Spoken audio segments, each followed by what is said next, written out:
If you're staying in Estes Park, it can often feel like it takes a long time to get out on the trail, since it takes about 30 minutes to drive all the way up to Bear Lake, plus whatever time it actually takes to get through the busy entrance gates.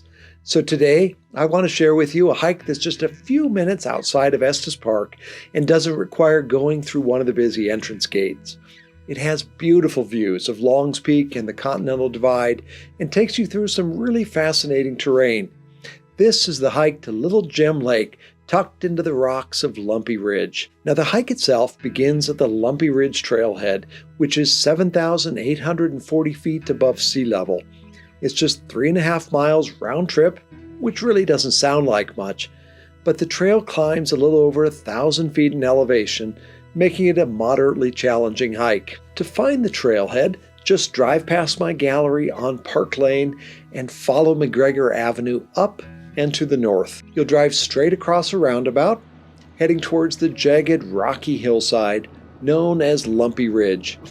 The road will then take a sharp turn to the right at McGregor Ranch. And then, just another half mile past that, you'll turn left when you see the sign for Lumpy Ridge Trailhead. Now, parking here can fill up quickly during the summer and on the weekends, so plan to do this hike earlier in the morning to beat the crowds and to secure a parking space. You'll have a much better experience if you do this hike early. Now, if you're arriving after 9 a.m., you will not only struggle to get parking, but you'll also need a timed entry reservation if you're visiting between late May and mid-October. Park volunteers are often at the trailhead to check that everyone has a timed entry reservation, so no getting around that. So my recommendation is to try and arrive by 8 a.m. if you can. At the trailhead, you'll see two different trails. The one on the left is the Black Canyon Trail. I made a video about this beautiful hike, which is well worth doing and is a much more gentle hike. I'll put a link to that video in the description below. But the trail we'll take today is the one that heads to the right. Now, shortly after starting this trail, you'll go through a fence and enter private property. The next half mile or so of trail is actually not in the national park. Private owners have granted the park access through their land for this first stretch, so you'll need to stick to the trail.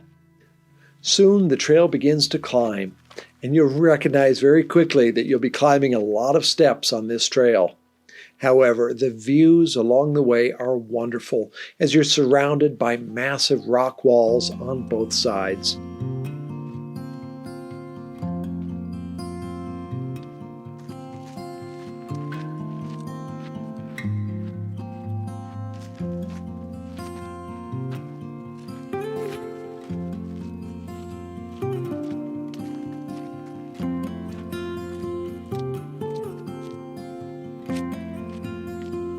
At just under a mile up the trail, you'll arrive at a wonderful overlook with views of Long's Peak, the Continental Divide, and the entire Estes Valley.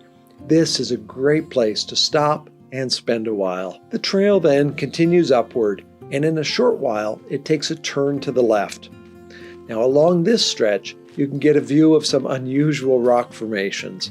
Off to your right, you may notice what the locals sometimes call French fry rocks, as the formations here look like servings of French fries at McDonald's. Continue onward, and in a short while you'll cross a small bridge that really only makes sense in the spring when the melting snow creates a seasonal stream.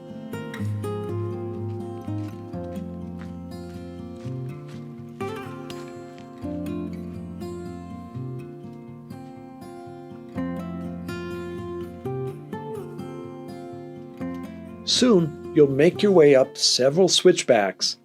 These will lead you to a big open space with some whimsical rocks. One of them is known as Das Boot. That comes from the German the boot, as it looks like the boot of a giant with a big hole in the middle of it. It's a really fun place to stop, to get a rest, and also to get some fun photos.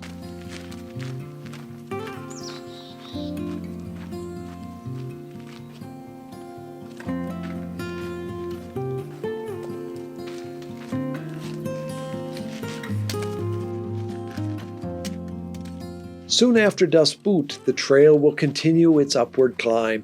Here the steps can be very big, with some of them being almost 20 inches high. Now, I've often heard people say that this is a great hike for kids. And while the kids might enjoy the rock formations, these giant steps and the 1,000 feet of elevation gain make it a very hard hike for little people, especially for people with short legs, and even difficult for anyone who is not fit or agile.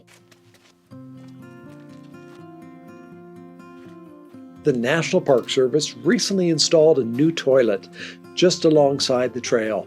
Obviously, there's no running water up here, and you do need to bring your own toilet paper, but the view from here is stunning.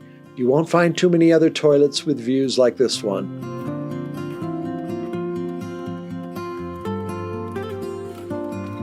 At the top of those switchbacks, you'll arrive at the beautiful little Gem Lake.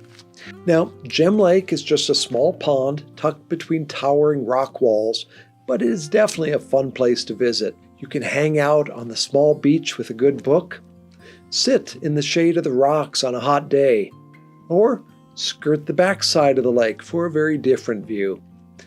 There are all sorts of fun little nooks and crannies to be explored here. It's also a fun place to scramble on the rocks. If you get up just a little ways, you can get a really nice view of Long's Peak over the lake. Just be extra careful. If you get hurt up here and need help, it could take many hours to get you out of here and to the hospital. Now, in terms of time, for most people, it takes about an hour and 15 minutes to get up to the lake, and then another hour and a quarter to get back down. Now, over the years, I've heard it said again and again that this is a great hike for kids, but I have to disagree. It is a somewhat challenging hike, and if you have short legs, it's doubly difficult. Again, it is best done in the morning, and it can also be a nice evening hike as well. The main things I love about this hike are the incredible views over the Estes Valley and the wonderful whimsical rock formations that you pass along the way. These alone make the hike more than worth the effort. Well, I hope you enjoyed this virtual hike today.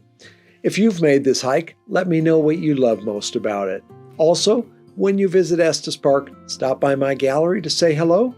You can also find me online at my various websites, including images of rmnp.com and at rockymountainnationalpark.com. Thanks for watching, everyone. I hope to see all of you in the next video. To help you prepare for your visit to Rocky Mountain National Park, visit my website, rockymountainnationalpark.com. For hiking guides, calendars, coffee table books, and more, visit rockytrailpress.com. And when you arrive, be sure and stop by my gallery in downtown Estes Park. It's called Images of RMNP.